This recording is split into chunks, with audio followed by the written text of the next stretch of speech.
বর্তমান জাতীয় মসজিদের খতিব সৌদি আরবে পড়াশোনা করেছেন না, মিথ্যা কথা, সংস্কৃত বলতে পারেন।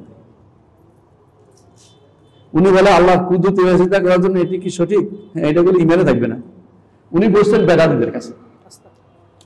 উনি বর্তমান যে খতিব আছে উনি সবচেয়ে বড় বেদাতীদের কাছে পড়ছেন, যে বেদাতী দেওবন্দিরাও না। মানে মাতুরিদি ফেরকার 3টা মাদ্রাসা আছে, মনে রাখবেন। মাতুরিদি ফেরকা বুঝেন, যেগুলো আল্লাহর নাম গুণকে অস্বীকার করে, অনেক কিছু। মাতুরিদি ফেরকার বই আছে আমার, মাতুরিদি আকীদা ও মানহাজ, বইটা পড়বেন তো বুঝতে পারবেন। বাংলাদেশে বেশিরভাগই আকীদা বিশ্বাস করে, এই যে বড় বড় মাদ্রাসাগুলো বেশি না, কওমি হুজুর, এগুলি সবগুলি আকীদা বিশ্বাস, খারাপ আকীদা। একটা বই আছে আমার মাতুরিদি আকীদা ও মানহাজ, বইটা পড়বেন থেকে বুঝতে পারবেন। এটা কঠিন, যারা বুদ্ধিমান তারা বুঝতে পারবে, সবাই বুঝবে। উনি পড়ছে মাতুরিদির 3টা মাদ্রাসা আছে, একটা হচ্ছে বেরলভি মাদ্রাসা, বেরলভি, আরেকটা হচ্ছে দেওবন্দি, আরেকটা হচ্ছে কাউসারি। উনি হচ্ছে কাউসারি ফেরকার লোক, মানে আরো খারাপ। সাধারণ দেওবন্দিরা এত খারাপ আকীদা পোষণ করে না। কাউসারিরা কি করে, ইবনে তাইমিয়ার গালি দেয়, ছাগল কয়, এমনকি তাকফির পর্যন্ত করে ইবনুল কাইয়িমকে। মানে ওরা সবচেয়ে নিকৃষ্ট মানের, যদি কোনো মুসলিম হয়ে থাকে নিকৃষ্ট মানের, আর যদি মুসলিম না হয়ে থাকে এদের সংখ্যা বেশি।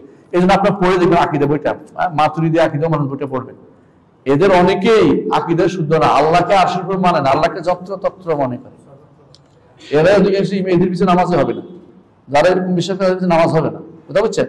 না জানলে আপনার নামাজ হয়ে যাবে, জানার পরে যে লোকে আল্লাহকে সর্বত্র সত্তা কথা বিরাজমান মনে করতেছে, এই ব্যক্তি ইমানদার নয়, কাফের। আল্লাহ আরশের উপরে তার এলেম, তিনি জানেন সব জায়গায় কি হচ্ছে, আমরা কি করতে জানেন কোথায়, তিনি আরশের উপর থেকে জানেন, কথা বুঝছেন? স্রষ্টা কখনো সৃষ্টির ভিতরে অবস্থান করেন না। জি, কুদরতি ভাই চিন্তা করা এটা কুফরি কথা, কুফরি। হ্যাঁ, কুদরতি ভাই তো কুফরি, বুঝছো তো? যে আল্লাহর কুদরতি ভাই, তাহলে কুদরতি ভাই এমনি তারা পা স্বীকার করে না, কুদরতি ভাই এমনি পা বললে বলে পা মানে না, আবার আল্লাহ কেমন পা হয়, আবার কুদরতি হলে বাসে। এগুলো শয়তানি অস্ত্র, আর কিচ্ছু না, শয়তানি করা, দিন সম্পর্কে ঠাট্টা মশকারি করা।